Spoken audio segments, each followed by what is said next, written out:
The sand dunes of Gilgo Beach stretch for miles along the southern shore of Long Island, New York. It's a place of quiet beauty, where the oceans roar and the sea breeze offer a sense of peaceful isolation. But in the winter of 2010, that peace was shattered when a police officer, searching for a missing woman, made a discovery that would uncover a horrifying secret buried for years. What began as a single search soon unearthed a series of human remains, meticulously scattered along the remote coastline. It was the work of a predator, a methodical and chilling killer who, for over a decade, has evaded capture. This is the story of the Long Island serial killer, a case that has baffled law enforcement, traumatized a community, and left a trail of victims whose lives were cut short in the most brutal of ways. We will peel back the layers of this cold case, exploring the victims, the hunt, and the enduring mystery that has made Gilgo Beach a symbol of both natural beauty and unthinkable evil. If you're fascinated by complex, unsolved cases like the Long Island serial killer, you've come to the right place. Our 60-second crime channel is dedicated to bringing you the most compelling and baffling stories in true crime. From cold cases to infamous heists, we dive deep into the facts, explore the theories, and keep you up to date on the latest developments in cases that continue to haunt us. Don't miss out on our next investigation. Be sure to like this video, leave your thoughts in the comments, and hit the subscribe button so you never miss a new episode. Your support helps us bring these important stories to light and gives a voice to the victims. The initial discovery and the victims. The initial search for missing woman Shannan Gilbert began on December 11, 2010. Gilbert, a 24-year-old sex worker, had vanished after a frantic 911 call from a client's home in Oak Beach, a secluded community near Gilgo Beach. The call, a garbled plea for help, led Suffolk County Police on a desperate search through the dense thickets and marshlands that line Ocean Parkway. It was during this search that the case took a macabre turn. On December 13th, a canine officer training in the area made a horrifying discovery: a set of human remains wrapped in burlap. The remains were later identified as Melissa Barthelemy, a 24-year-old sex worker from the Bronx, who had vanished in July 2009. This discovery was not an isolated incident. Over the next few days, police found 3 more sets of remains within a quarter-mile of each other, all wrapped in similar burlap sacks.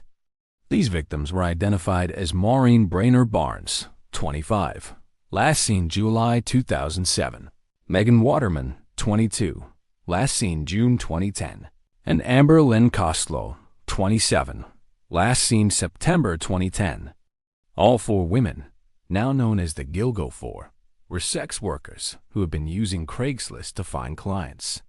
The similarities in their disappearances and the method of disposal led investigators to believe they were dealing with a single, methodical killer. The initial search for Shannan Gilbert was now a full-blown serial killer investigation, and the desolate beaches of Long Island had become a dumping ground. The fact that the victims were sex workers initially led to some police and public speculation that they were all part of a single, tragic narrative. However, as the investigation broadened, the victims emerged as complex individuals with families who loved them. Maureen Brainerd Barnes was a mother of 2 young daughters. Megan Waterman was a mother of a 3-year-old. Amber Lynn Kostlow was struggling to overcome addiction. Melissa Barthelemy had an older sister, Amanda, who had received a series of disturbing phone calls from an anonymous man shortly after Melissa's disappearance, a man who claimed to have killed her. This detail would later become a critical clue. The initial assumption that the killer only targeted sex workers would prove to be tragically wrong. Over the next several months, the search area expanded, revealing more scattered remains in the area. These new discoveries, later identified as 8 more victims, included 2 more adult women, a male toddler, and a woman who was the toddler's mother. The sheer number and diversity of the victims suggested a far more prolific and brazen killer than initially thought. The Long Island serial killer was not a one-dimensional predator. They were a complex and cunning individual who used the remote beaches of Long Island to conceal their crimes. And in doing so, they created one of the most perplexing mysteries in modern crime history. The investigation and its complications. The hunt for the Long Island serial killer was plagued with challenges from the start. The vast and desolate landscape of Gilgo Beach, with its shifting sands and overgrown thickets, made the crime scenes incredibly difficult to process. The remains were often found in different stages of decomposition, a detail that hindered forensic efforts to determine the exact cause of death for each victim. Furthermore, the victims' remains were discovered over a long period, which complicated the timeline and made it difficult for investigators to connect all the dots. The investigation was further hampered by what many critics describe as a failure of leadership and communication within the Suffolk County Police Department. The initial police response to Shannan Gilbert's disappearance was slow, and the discovery of the Gilgo 4 led to a media frenzy that put immense pressure on law enforcement. The Suffolk County PD came under fire for what some saw as a lack of transparency and a reluctance to accept outside help. The investigation was also complicated by the sheer number of potential suspects and the lack of a clear motive. The victims' lives were all connected to the sex trade, which meant that they had contact with a wide variety of people, from clients to pimps to rival escorts. This massive pool of potential suspects made it incredibly difficult for investigators to narrow down their search. The anonymous phone calls made to Melissa Barthelmy's sister, Amanda, offered a tantalizing but frustrating lead. The man on the other end of the line, described as having a deep voice, taunted her with details of Melissa's disappearance, but he was never identified or caught. This detail became a chilling centerpiece of the case, suggesting a killer who reveled in taunting his victims' families. A key turning point in the investigation came in December 2011, when the remains of Shannan Gilbert herself were finally found in a marshland near where her 911 call was made. For over a year, police had treated her disappearance as a separate case, a theory that was heavily criticized by her family. Gilbert's body was found in a manner inconsistent with the Gilgo 4, and the police initially ruled her death as accidental, suggesting she had drowned after a night of running through the marsh. This conclusion was met with outrage from Gilbert's family and their attorney, who insisted she was a victim of the same killer. The conflicting narratives surrounding Gilbert's death became a source of deep tension between the police and the victims' families, a tension that would persist for years. The investigation was also notable for what it lacked: a clear killer profile. The Long Island serial killer did not fit the classic profile of a serial killer. They were not leaving a signature at the crime scenes, nor were they communicating with the media or police in a clear, consistent way. The sheer number of victims and the varying methods of disposal made it difficult to create a unified psychological profile of the killer. This lack of a clear profile, combined with the fragmented nature of the evidence, turned the investigation into a slow and frustrating search for a needle in a haystack. The search for a suspect and the prime suspects as the investigation into the Long Island serial killer stalled. A number of theories and potential suspects emerged from the shadows. The most prominent suspect was Dr. Peter Hackett, a retired surgeon who lived in Oak Beach, the same community where Shannan Gilbert was last seen. Gilbert's family claimed that Hackett had told them he had seen Gilbert the night she vanished, and had even given her a ride. But his story was inconsistent and changed over time. Hackett became a prime focus of the public and the media, but he was never officially named a suspect by police. Another key suspect was James Burke, a former chief of the Suffolk County Police Department. Burke was notoriously hostile to the FBI's involvement in the case, and his behavior led many to believe he was actively trying to obstruct the investigation. Burke's criminal record and his questionable behavior as police chief fueled speculation that he was somehow involved in the murders or was at least attempting to cover up the involvement of others. In 2015, Burke was arrested and later convicted on federal charges of assault and civil rights violations, but he was never officially charged in the LISK case. The search for a suspect also led investigators to examine a series of anonymous phone calls made to Melissa Barthélemy Chester. These calls, in which a man taunted the sister about Melissa's death, were a chilling glimpse into the mind of the killer. The police initially believed the calls were a key piece of evidence, but they were never able to track down the caller. The phone calls, however, did provide a valuable clue. The caller had a distinctive, deep voice and an air of confidence that suggested he was an older, more established individual. In 2011, the FBI released a profile of the Long Island serial killer, suggesting he was likely a white male in his 20s to 40s, possibly married with children and with a comfortable middle-class life. The profile also suggested that the killer was familiar with the area and had a job that required him to work with his hands. This profile was based on the evidence available at the time, but it was also met with skepticism from some investigators who felt that the killer's profile was too vague to be useful. The case also brought attention to another potential suspect, John Bitroff, a carpenter who was convicted of 2 separate murders of sex workers in the 1990s. The 2 victims, Rita Tangredi and Colleen McNamee, were both strangled and their bodies were left in remote wooded areas. The similarities between the 2 cases led some to believe that Bitroff could have been the LISK, but there was no direct evidence to connect him to the Gilgo Beach murders. Bitroff's conviction for the 2 murders did, however, raise questions about a possible connection to the LISK case, and his DNA was reportedly entered into a national database to see if it matched any of the LISK victims. The lack of a clear, unified suspect has been one of the most frustrating aspects of the case. The police have been criticized for their failure to publicly name a suspect, and the public has been left to speculate about who the killer could be. The search for a suspect has become a kind of ghost hunt, with the killer seemingly able to vanish without a trace. The case remains a testament to the fact that even with a wealth of evidence, the hunt for a serial killer can be a long and arduous process, and the killer's ability to evade capture is often more a matter of luck than skill.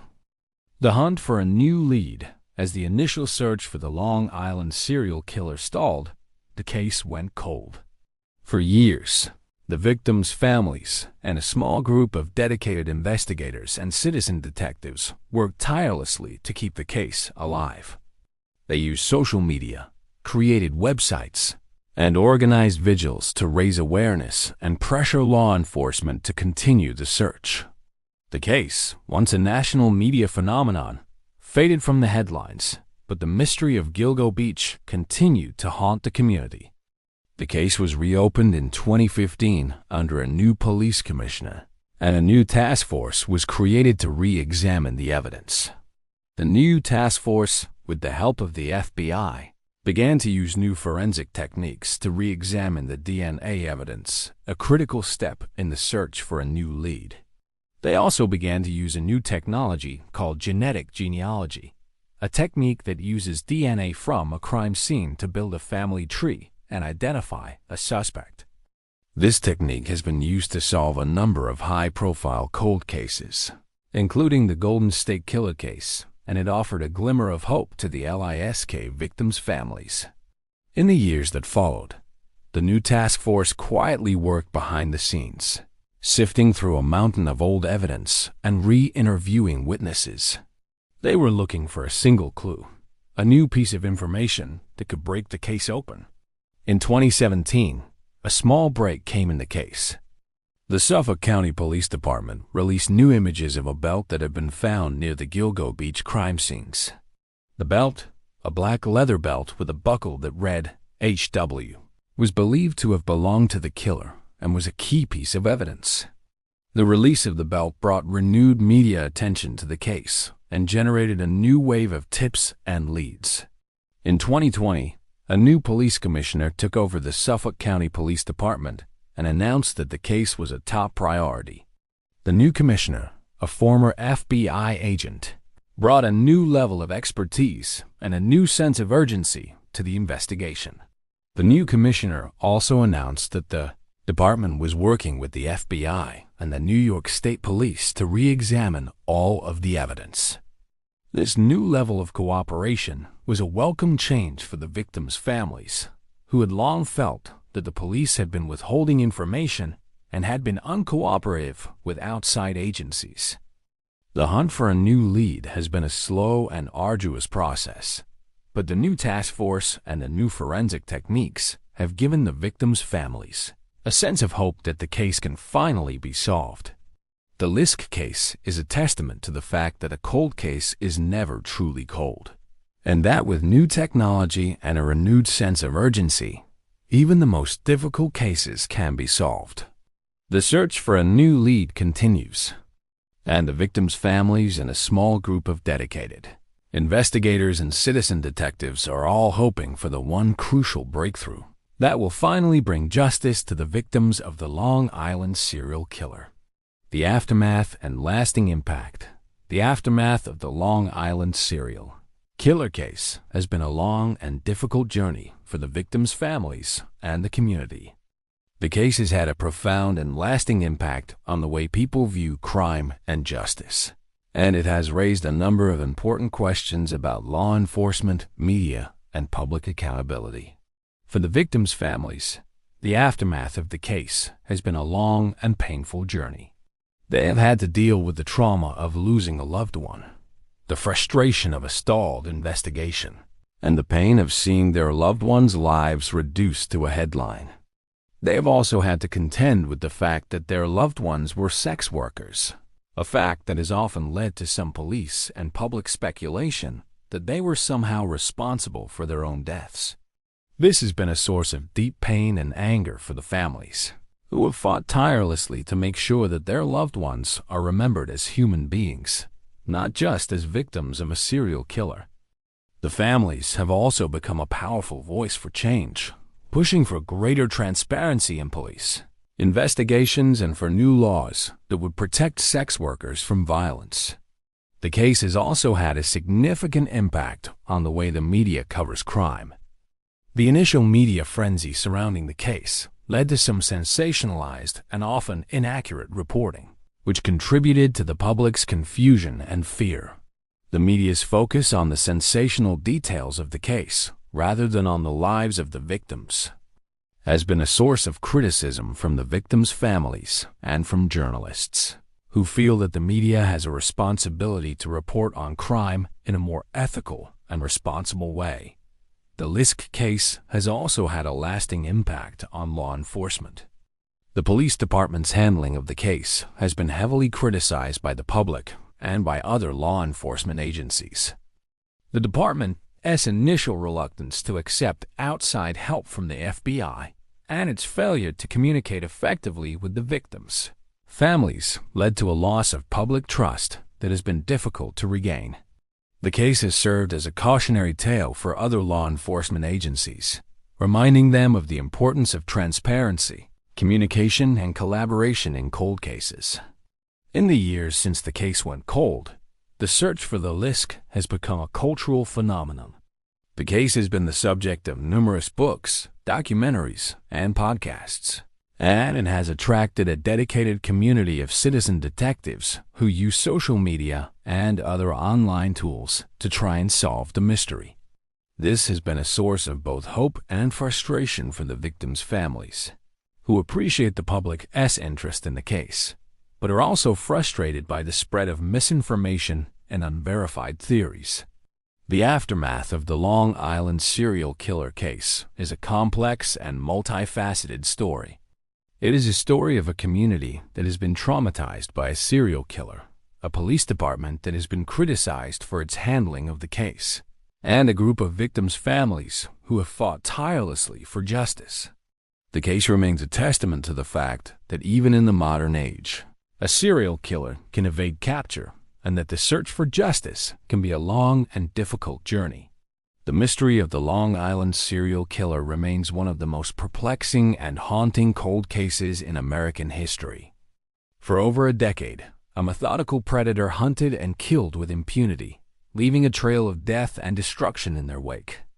The case has had a profound and lasting impact on the victims' families, the community, and law enforcement, and it has raised a number of important questions about crime, justice, and media accountability.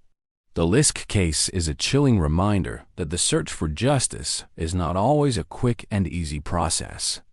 It can be a long and arduous journey, filled with dead ends, false leads, and frustrating setbacks.